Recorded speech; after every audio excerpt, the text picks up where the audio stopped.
আমাৰ মুখ্যমন্ত্ৰী ডক্টৰ হিমন্ত বিশ্ব শৰ্মা ডাঙৰীয়াৰ পৃষ্ঠপোষকতাত এখন ব্যক্তিগত বিদ্যালয়ৰ আৰম্ভণি কৰা হৈছে। বন্দিয়া ইণ্টাৰনেশ্যনেল নামৰ স্কুলখনৰ উদ্বোধনী অনুষ্ঠানত এই স্কুলৰ সঞ্চালিকা ডক্টৰ হিমন্ত বিশ্ব শৰ্মা ডাঙৰীয়াৰ পত্নী ৰিণিকী ভূঞা শৰ্মা উল্লেখ কৰিছে যে এই স্কুলখনৰ গোটেই বিষয়টো ডক্টৰ হিমন্ত বিশ্ব শৰ্মা ডাঙৰীয়াৰ চিন্তা অনুসৰি কৰা হৈছে।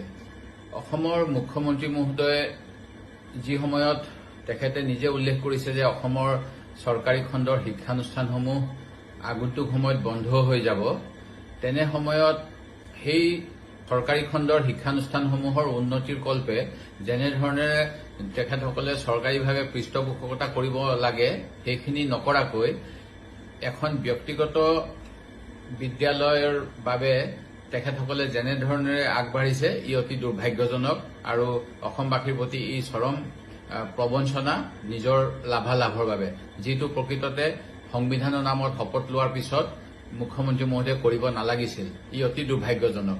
এই সময়ত 2018 চনত এখন আইন অনা হৈছিল, যিহেতু ব্যক্তিগত খণ্ডৰ বিদ্যালয়সমূহত মাচুল যথেষ্ট বৃদ্ধি হোৱাৰ বাবে সেই সময়ত বিভিন্ন অভিযোগ প্ৰতি অভিযোগ আহিছিল আৰু চৰকাৰে ফি ৰেগুলেটৰী অথৰিটি এখন কৰি দিছিল।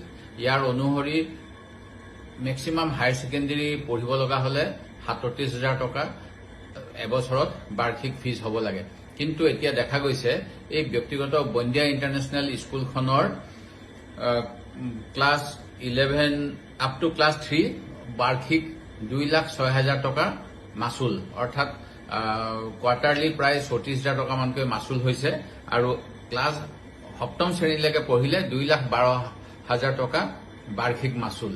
ইমান বেছি মাচুল অসমৰ কোনখিনি মানুহে দিব পাৰিব? যি সময়ত এটা চৰকাৰী সমীক্ষাত এটা সময়ত প্ৰকাশ পাইছিল যে এজন সাধাৰণ কেজুৱেল লেবাৰাৰৰ 20 দিনৰ তেওঁৰ যিখিনি তেওঁ পাৰিশ্ৰমিক পায় সেইখিনি তেওঁ যদি দুজন ল'ৰা ছোৱালী পঢ়াব বিচাৰে সেইখিনিতে ব্যয় হয়।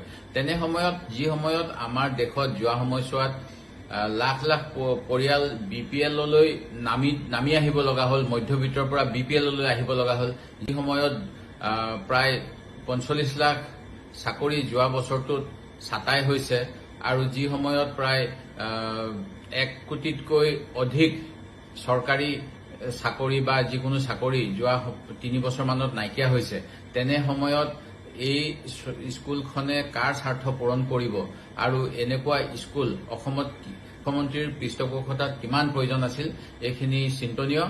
অসম বিধানসভাত যি 2018 চনৰ আইন ফি ৰেগুলেটৰী অথৰিটিৰ বাবে 2020 চনত যিখন আইন পাছ কৰা হ'ল, এই আইনখনত স্পষ্টভাৱে উল্লেখ আছে যদি কোনোবাই অত্যাধিক মাচুল ল'ব বিচাৰে তেতিয়াহ'লে তেওঁলোকে ফি ৰেগুলেটৰী অথৰিটিৰ পৰা পাৰ্মিশ্যন ল'ব লাগে। মই ইয়াৰ ফি ৰেগুলেটৰী অথৰিটি ৱেবছাইটত চাইছো যে এই বন্দিয়া ইণ্টাৰনেশ্যনেল স্কুলে যে ইমান বেছিকৈ ফিজ ল'ব তাৰ কোনো অনুমতি লোৱা হোৱা নাই। চৰকাৰে নিজেই আইন কৰি পেলাই আইন ভংগ কৰাৰ এটা স্পষ্ট উদাহৰণ এইটো আৰু শাসক পক্ষ বা মন্ত্ৰী বিধায়কসকল, শাসকীয় দলৰ মন্ত্ৰী বিধায়কসকলে যে বিভিন্ন আইন উলংঘা কৰিছে গণতন্ত্ৰ সংবিধান ৰক্ষাৰ নামত শপত লোৱাৰ পিছত তাৰ এটা জ্বলন্ত স্পষ্ট উদাহৰণ এই বন্দিয়া ইণ্টাৰনেশ্যনেল স্কুলৰ যিটো ফিজ গাঁথনি। সেই গতিকে মই আশা কৰোঁ যে ফি ৰেগুলেটৰী অথৰিটি, অসম চৰকাৰৰ প্ৰশাসন, মুখ্য সচিব সকলোৱে ৰাজনীতিৰ ঊৰ্ধত আহি যি ফি ৰেগুলেটৰী অথৰিটিয়ে সৰ্বোচ্চ সীমা বান্ধি দিছে সেই সীমাৰ ভিতৰত এই ফি ষ্ট্ৰাকচাৰ হ'ব লাগে বুলি তেখেতসকলে নটিচ জাৰি কৰিব। সম্পূৰ্ণভাৱে অসম চৰকাৰৰ আইন উলংঘা কৰিছে আৰু মই ভাবোঁ যে চৰকাৰে যিহেতু কয় সুশাসনৰ কথা, চৰকাৰী বিষয়াসকলক মুখ্যমন্ত্ৰীয়ে বাৰে প্ৰতি অনুৰোধ জনাই আছে যে তেখেতসকলে স্বচ্ছতা দেখাওক, দুৰ্নীতিৰ বিৰুদ্ধে যুঁজ কৰক। এই যি ৰাজনৈতিকভাৱে দুৰ্নীতি কৰিছে ইয়াৰ বিৰুদ্ধে অসম চৰকাৰৰ শিক্ষা বিভাগৰ বিভিন্ন বিষয়া আৰু জিলা প্ৰশাসন আৰু মুখ্য সচিবৰ কাৰ্যালয়ক ব্যৱস্থা ল'বলৈ মই দাবী জনাইছো।